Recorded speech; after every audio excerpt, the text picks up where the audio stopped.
U.S. mobile carriers are now requiring businesses to register with an entity known as the Campaign Registry, or TCR, if they plan to use SMS on a U.S. number or send SMS to U.S. numbers. To use SMS, you'll first need to register your brand or business information, a campaign, or how you are using SMS, and then you'll need to assign the numbers that you wish to use SMS on to that campaign. Please note registration is required regardless of how you are planning on using SMS, even if you are only using SMS to communicate from person to person. Before you start your registration, please make sure you have the following information ready. Make sure that you have your EIN, if you are a U.S. business registration information, as you'll need to provide your legal company name, your country of registration, your EIN number, your legally registered address, your business vertical, and other information which must match your EIN registration exactly. If you are a Canadian company, please be prepared to provide your corporation number and corporation number registration information, or if you're a UK company, your VAT. Also be prepared to share your primary contact, including their name, title, address, and phone number, your website URL, and proof of how you're receiving consent from your recipients. Please note that carriers do now require you to have permission to message your users before you message them. This means you can get their consent by asking them, by requesting through a website, paper form, or other method in accordance with CTIA standards. Please note, if you mention that you are receiving consent from a website, your website must contain text notifying the customers or your recipients that they are opting in to receive SMS messages from you. If you state that you're receiving consent from a website and your website does not have this language, your registration will be rejected. Also be prepared to provide messaging examples, or 3 examples of messages that you are sending to your customers. Even in the case of conversational messages, you'll need to provide these examples. We also highly recommend that at least one example contains opt-out language, such as reply stop to unsubscribe.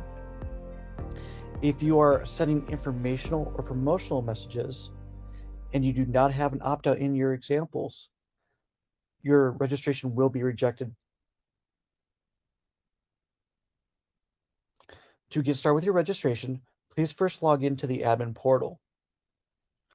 Once you've logged into the admin portal, you'll navigate to Phone Systems, Enhanced Business SMS, and 10DLC registration. If you've not yet created a brand, you'll be taken to the Get Started screen. Go ahead and click Get Started to go through the brand workflow. Otherwise, under the Brands tab, you may click Add a New Brand. This will open up the brand workflow where you'll be expected to provide your company information. Please keep in mind the information you provide must match exactly with your EIN registration. Failure to match your EIN registration exactly, including all punctuation, down to if you have a comma or not, will result in automatic rejection of your registration by TCR. First, select the type of legal form of your company.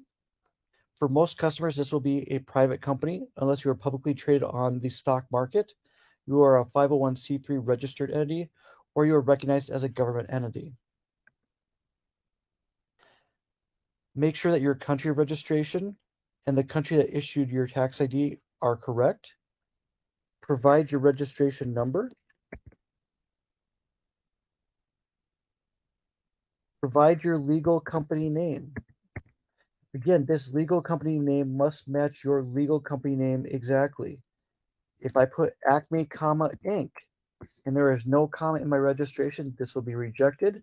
So make sure it matches exactly. Your DBA or brand name. If you're doing business as a different brand or as a subsidy, or your doing business name does not match your legal company name, this is where you can enter in your brand or DBA name. For most companies, The DBA or brand name will match the legal company name. Select your vertical type.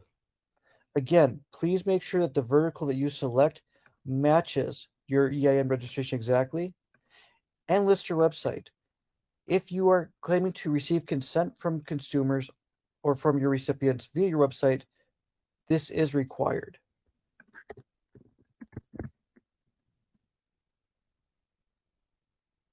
And click Next. Now you'll need to add your company address. You can use your existing billing address and contact details, or you can enter a new address. Please make sure your address matches your EIN or federal registration exactly. Finally, enter a support email address and support phone number. This is contact information that can be used by TCR to reach out to you if there are questions about your registration. As a reminder, your business information must match your EIN registration exactly. Failure to do so will result in automatic rejection by TCR. Even if your brand application is rejected, you'll be charged the brand application fee.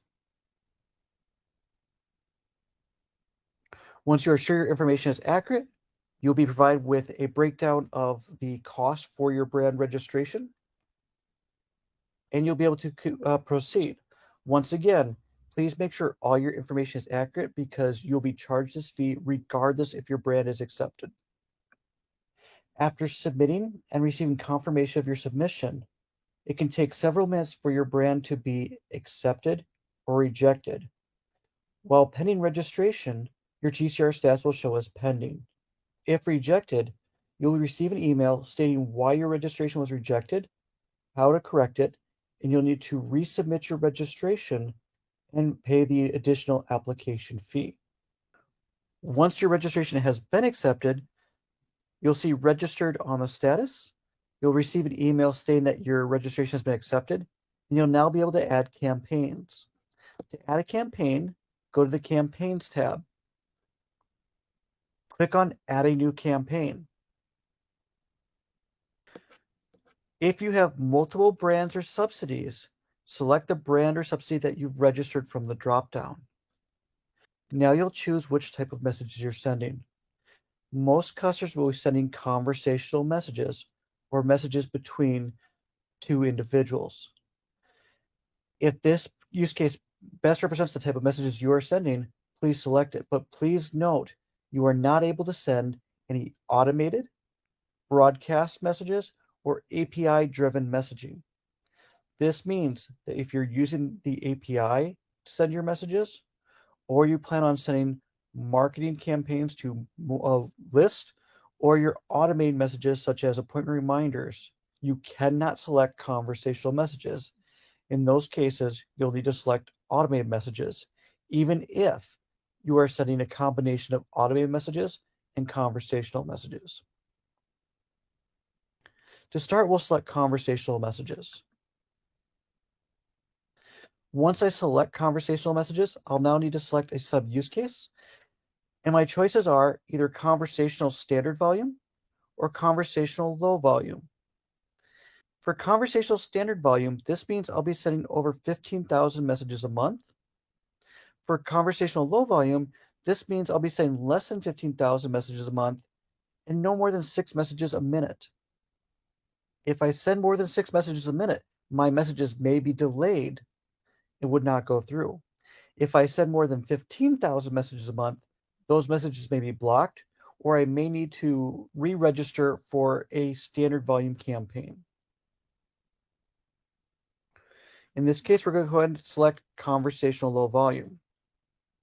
Based on your plan, you'll either be billed monthly if you have a month-to-month payment plan, or annually if you have an annual plan. In this case, I'll be charged annually because my plan is billed annually. Click Next. When you click Next, you'll now be taken to the limitations imposed on your account by the mobile carriers. Please note, every mobile carrier has their own set of rules. In this case, the maximum number of messages AT&T will allow me to send would be 75 messages per minute per campaign. Please note that because I selected a low volume campaign, my messages may be more restricted. T-Mobile will allow me to send 2,000 messages a day for the entire brand. This means if I have multiple campaigns, all those numbers together would still be restricted to 2,000 messages per day. Currently, there is no limitation on US Cellular or Verizon Wireless. Click Next to confirm the details, and now we'll enter our campaign information. It's extremely important to provide accurate and detailed information as you go through the campaign registration to ensure that your application is accepted by TCR as well as vetting agencies. To get started, we'll add the campaign name. The campaign is an internal name that you will use to recognize this campaign. Now I'll provide a detailed description of how we will be using this campaign.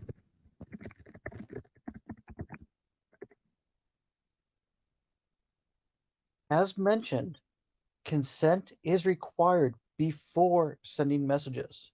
This means you cannot obtain consent through SMS, but must obtain consent as required by the CTIA, either verbally, over a phone call, through email, from a website form, or if they're asking you questions that may be implied. Before filling out this section, please click on the link included to read through a detailed description of what type of consent is required based on the messages you are sending. In this case, because I am doing conversational messages and I am only responding to my recipients or my consumers after they message me asking me for additional details, that is what I'm going to put here. In this case, because it's a conversational message where they are messaging me first, consent is implied and I may respond back to them. Keep in mind, if I initiated the conversation, I would need to get their consent some other way. Now I'm going to be asked for the sample messages. Please provide 3 to 5 sample messages of how you'll be interacting with your recipients. Even in conversational use cases or person-to-person conversations, it's important to provide examples that best reflect your usage. Also remember, if you intend to use links, you must paste an example link in the message. Do not use a placeholder as it will be rejected. Also remember, you cannot use short links in your messages unless they are branded for your company. This means using links like Bitly or Google are not allowed. Once I have provided the information regarding how I'm using this campaign, how I'm obtaining consent, and the sample messages, I can click Next. Now I'll be required to provide opt-in, opt-out, and help keywords. Please note that these are required, and I cannot deselect these boxes. The opt-in, opt-out, and help message should best reflect the language that you'll be using to respond to your recipients when they send you one of these keywords. For example, start or subscribe to opt into your messages, stop to opt out of a conversation, or help to receive additional information about your company. Please note that for start and subscribe keywords, these are not necessarily required to be used, and you do not have to use these keywords before messaging a user. These are typically used once the recipient has opted out, or if you are collecting opt-ins from a form where you're saying, please text this number with this keyword.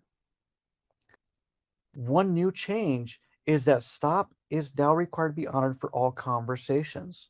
This means that even when you're having a conversation with another person, that person can reply stop or unsubscribe to end the conversation at any time. Help is a keyword that is used if they're looking for help regarding who is contacting them or help from your business. If you'll be adding links in your messages, be sure to click embedded link. If you include links in your sample messages but do not select embedded link, your application will be rejected. As a reminder, follow the linking best practices and make sure you are adhering to carrier rules. If you are a mortgage or loan company, please make sure that you select the direct lending or loan arrangement if you are using SMS to engage your customers or prospects. As a reminder, for loan and mortgage companies, you are not allowed to use SMS for marketing use cases anymore. If you're embedding a phone number, please select embedded phone number and then confirm that you're not using SMS for any affiliate marketing. Now I'll click next. And once again, you'll be asked to confirm that you provided an accurate and detailed description of how you obtain consent and how you're using SMS. Click confirm, and you'll be taken to a confirmation screen. Again, in this case, because I'm on an annual plan, you'll see that I'm going to be billed annually for my low volume campaign. And you'll see that this is prorated based on my subscription. Also note, there is a one-time application charge for this campaign of $15. This charge will apply regardless whether or not my campaign is accepted or rejected by TCR and additional agencies such as SendIt. Scroll down to confirm that your information is accurate and accept the charges, and click Next. You will now see under Campaigns that this campaign is pending. Please note, it may take up to 20 business days before you receive an acceptance or rejection on this campaign. Once this campaign is approved, I will then be able to assign numbers to this campaign and enable SMS on those numbers. As a reminder, any number that is not assigned to a campaign is subject to be blocked by the carriers. So it's very important that once your campaign is approved, you add your numbers to the campaign. For most businesses, they'll have one brand and one campaign, and they can assign all their numbers to one campaign. Thank you for watching this video on TCR registration. If you have additional questions, please visit our online knowledge base or reach out to customer service for support. We appreciate your patience and your understanding through this carrier-required registration process.